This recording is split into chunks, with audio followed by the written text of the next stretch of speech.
There's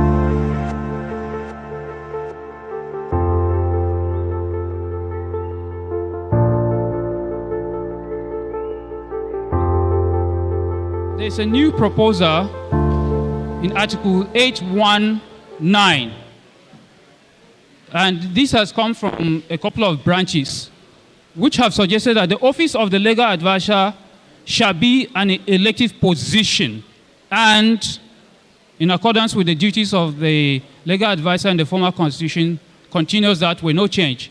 But the proposal is that the office of the legal advisor should be an elective position, not an appointed one. I sought to find out from bar and other associations that I chair why, for this association, the office of the legal advisor was made appointable. And the lawyers told me that it is against the current legal profession to canvass for votes and solicit for votes in a political manner in this kind of association.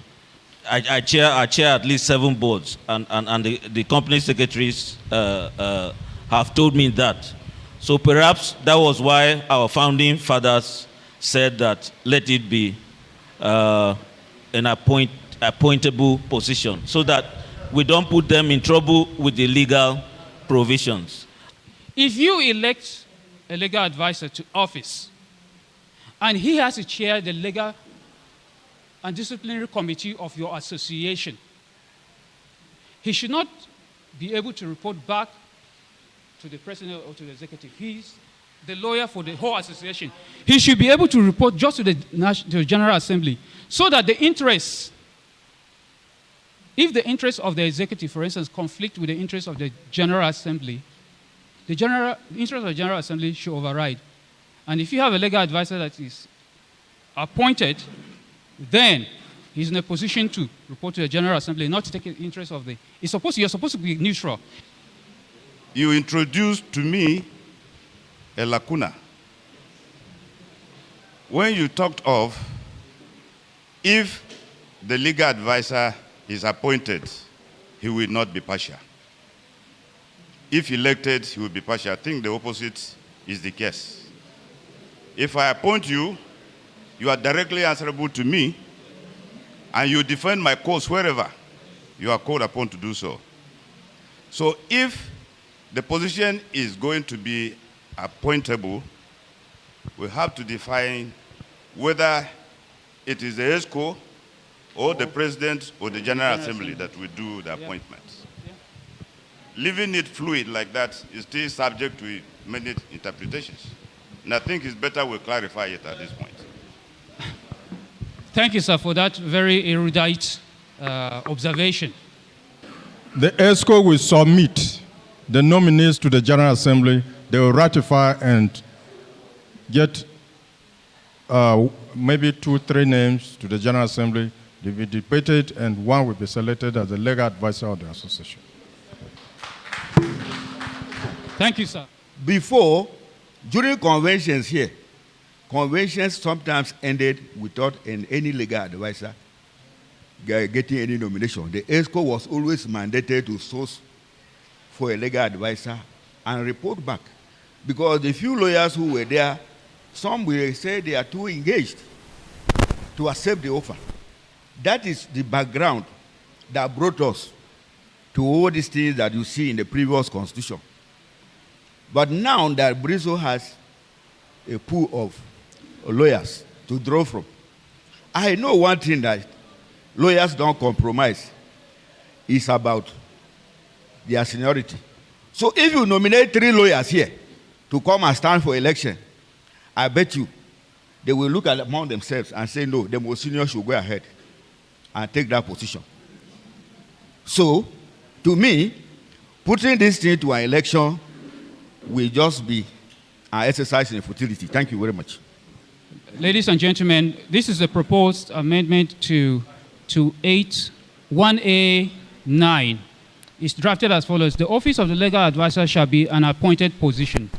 The executive shall submit 3 names with their citations to the General Assembly, who shall then appoint the national legal advisor from the names selected. All protocols duly observed.